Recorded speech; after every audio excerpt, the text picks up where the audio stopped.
हाँ, तो last video में हमने जो महान साइंटिस्ट है अल्बर्ट आइंस्टीन, तो उसकी हम बायोग्राफी जान रहे थे। और इस बायोग्राफी को जानने में हमारा जो ये पार्ट 2 है उसमें देखो, अब जो अल्बर्ट आइंस्टीन है, लास्ट वीडियो में हमने बात की उनका जन्म कहाँ हुआ था और किस प्रकार से वो अपनी स्कूलिंग करते हैं, किस प्रकार से वो अपने जीवन में आगे बढ़ते हैं। तो आज हम इस वीडियो में जानेंगे कि जो अल्बर्ट आइंस्टीन है उन्होंने कौन से सिद्धांत दिए थे जिनकी वजह से ये पूरी दुनिया, एक तरीके से पूरा विश्व एक चेंज हो पाया।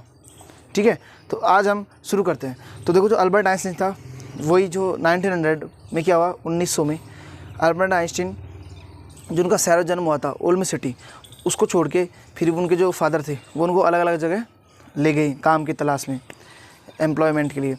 तो वो अलग अलग, उनका शुरू से फिजिक्स और मैथ्स में बहुत तगड़ा इंटरेस्ट था, क्योंकि फिजिक्स क्या है, फिजिक्स एक तरीके से जो मैथमेटिक्स है और फिजिक्स है एक दूसरे से रिलेटेड है। जैसे जो मैथमेटिक्स है ना, वो फिजिक्स का एक टूल है। जो मैथ समझ सकता है ना अच्छे से, उसी को फिजिक्स पढ़नी चाहिए, वो आसानी से वो ही फिजिक्स कर सकता है, मेनली है।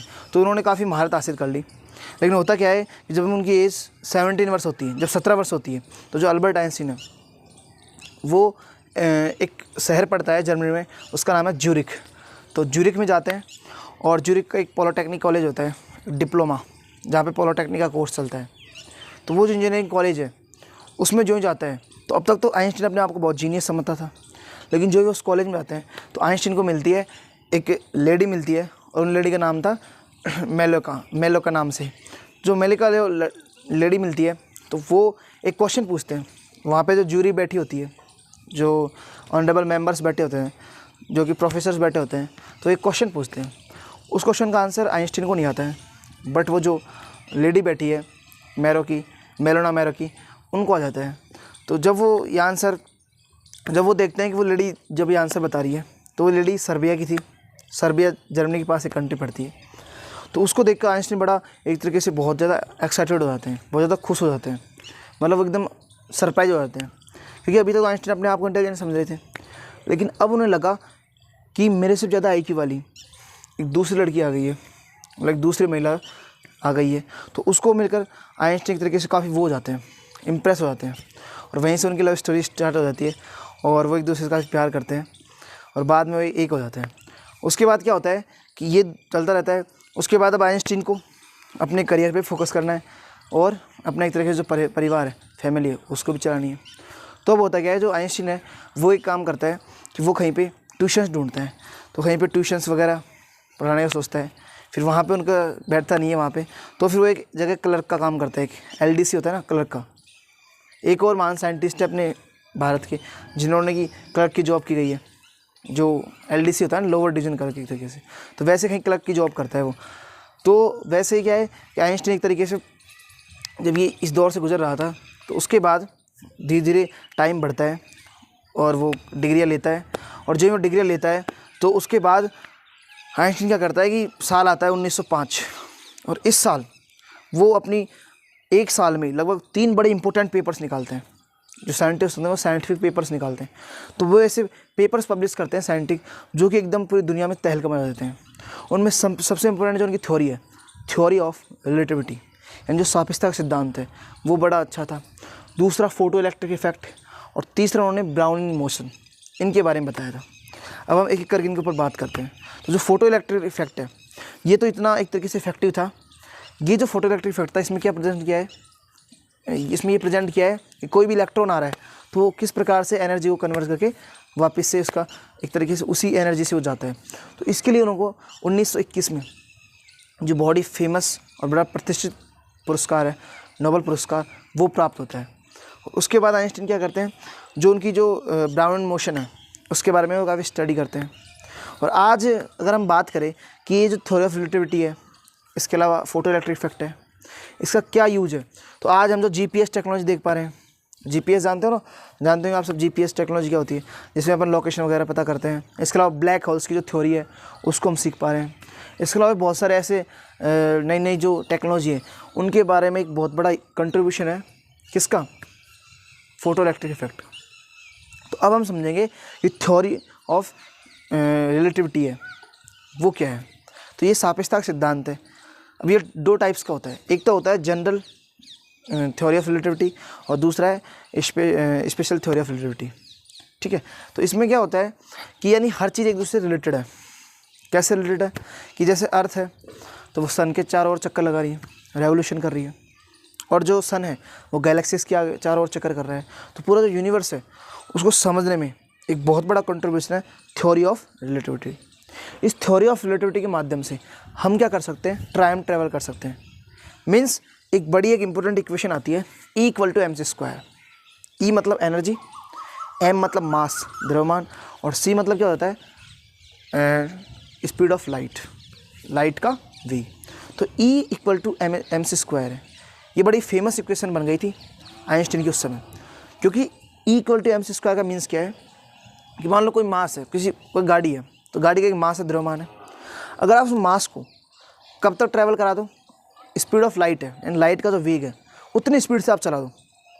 गाड़ी ने एक रेल मान लो, ट्रेन मान लो, तो ट्रेन को अगर आप उस स्पीड से चला दो जो कि लाइट की स्पीड क्या होती है 3 × 10⁸ मीटर प्रति सेकंड, तो उस वेलोसिटी से अगर आप चला सकते हो तो होता क्या है कि पूरी की पूरी जो रेल है, पूरा जो मास है वो किस में कन्वर्ट हो जाएगा, एनर्जी में।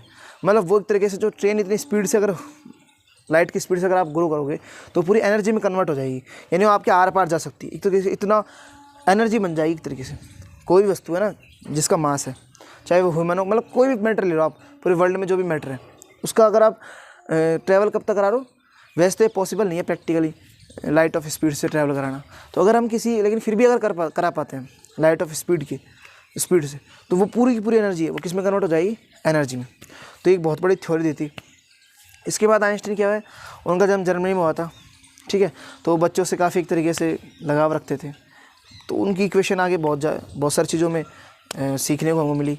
अभी जो बताया एनर्जी कन्वर्ट हो जाती है, तो उसके बाद उन्होंने इलेक्ट्रॉन जो फोटो इलेक्ट्रिक इफेक्ट में बताया कि इलेक्ट्रॉन की एक्चुअल पोजीशन क्या होती है, उसके बारे में बहुत सारी बातें बताई।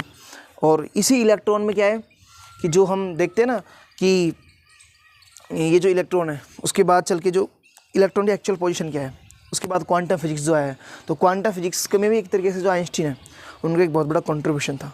तो इस प्रकार से क्या होता है आगे फिर साल आता है 1930, और 1930-33 में क्या होता है कि जो वहाँ का एक तरीके से रूलर था उसका नाम क्या है, हिटलर। तो हिटलर क्या कर रहा था कि जो भी वहाँ पे नाजी थे, जूस थे, तो जूस को क्या कर रहा था, वो एक तरीके से मरवा रहा था, जो भी जूस दिखे उनको ख़त्म कर दो एक तरीके से। तो आइंस्टीन का रहना काफ़ी मुश्किल हो गया था।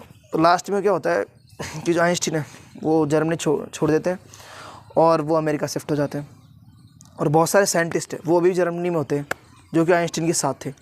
अब क्या होता है कि आगे जो टाइम ट्रैवल होता है, जो टाइम बढ़ता है आगे, मतलब एक तरीके से टाइम आगे बढ़ता है, तो होता ये है कि और जो एक तरीके से साइंटिस्ट हैं वो सब तो जर्मनी में रहते हैं और आइंस्टीन अमेरिका शिफ्ट हो जाते हैं।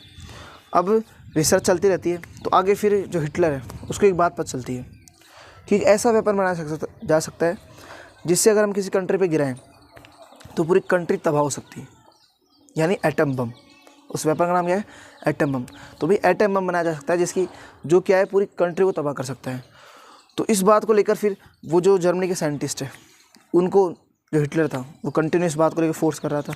तो अमेरिका में भी, अमेरिका चूँकि अलाइड पावर था, वर्ल्ड वॉर उस समय चल रहा था, तो फिर अमेरिका के जो साइंटिस्ट हैं उन सब में एक मीटिंग होती है, और जो मैनहट्टन प्रोजेक्ट है, आपने ज़रूर सुना होगा मैनहट्टन प्रोजेक्ट के बारे में, तो जहाँ से एटम बम बनता है, तो उस प्रोजेक्ट को लेकर बहुत एक तरीके से बातें बहुत आगे बढ़ने लग जाती है। और जो मैनहट्टन प्रोजेक्ट है वो कंटिन्यू चलता रहता है, और फाइनली आपको पता है अमेरिका क्या बना लेता है, एटम बम। और आपको पता है कि जो मैनहट्टन है उसमें कौन साइंटिस्ट है जिसने बम बनाया था, उसका नाम बताया ओपनहेमर। तो ये सारी चीज़ें जब होती हैं तो उसी प्रकार आइंस्टीन है वो जूस वगैरह एक तरीके से यहूदी थे, तो उस कारण उन्होंने जो इजराइल जो कंट्री है उसको बसाने में भी एक तरीके से बहुत बड़ा योगदान है उनका। इजराइल पूरी कंट्री है उसमें उनको ग्रो करने में बहुत बड़ा योगदान है। और अभी भी अमेरिका में बहुत सारे जूस वगैरह रहते हैं अलग अलग कंट्रीज़ में।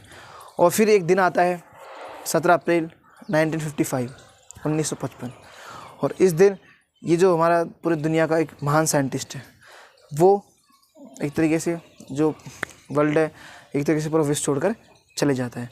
तो इस प्रकार से इस कहानी की अंत होती है।